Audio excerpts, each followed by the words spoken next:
Epstein files ஒரு ஒரு nightmare மாதிரி இருக்குது. நினைச்சு பார்த்தாவே ரொம்பவே டிஸ்டர்பிங்கா இருக்கு. 3 மில்லியன் பேஜஸ், 2000 வீடியோஸ், 1,80,000 போட்டோஸ். ரொம்பவே அந்த போட்டோஸ் வீடியோஸ் எல்லாத்தையும் பார்த்து ரொம்பவே டிஸ்டர்பிங்கா இருக்கு. இப்படிலாம் நடந்திருக்கா? அந்த செக்ஷுவலி ஹாரஸ் ஆன அந்த குழந்தைங்கலாம் எவ்வளோ பாவம். அண்டர் ஏஜ் பொண்ணுங்க மட்டும் கிடையாது, குழந்தைங்களையும் பயங்கரமா அபியூஸ் பண்ணியிருக்காங்க. இவ்வளோ பெரிய கிரிமினல் எப்படி செத்து போனா தெரியுமா? அதுவே இன்னைக்கு வரைக்கும் யாருக்குமே தெரியாது. அவனோட டெத்தே ஒரு மர்மமா தான் இருக்கு.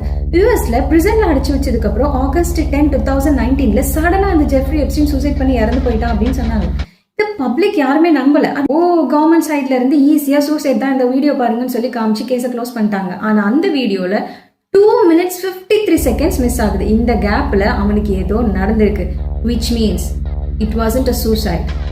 நித்யானந்தாவே தோத்து போற அளவுக்கு 2 பிரைவேட் ஐலாண்ட் வச்சு பாத்ரூம்ல இருந்து பெட்ரூம்ல இருந்து எல்லாத்துலயும் வயர்டு, அதாவது சிசிடிவி கேமராஸ் ஃபிக்ஸ் பண்ணி அப்பப்போ இந்த மாதிரி பிரசிடென்ட்ஸ், மற்ற கண்ட்ரிஸை சேர்ந்த லீடர்ஸ் எல்லாரும் தன்னோட ஐலாண்டுக்கு கூப்பிட்டு வந்து வைல்டஸ்ட் எலைட் பார்ட்டி கண்டக்ட் பண்றோங்கிற பேர்ல அண்டர் ஏஜ் குழந்தைங்களை செக்ஷுவலி ஹாரஸ் பண்ணி ஜாலி பண்ணுங்க குரூப் தான்.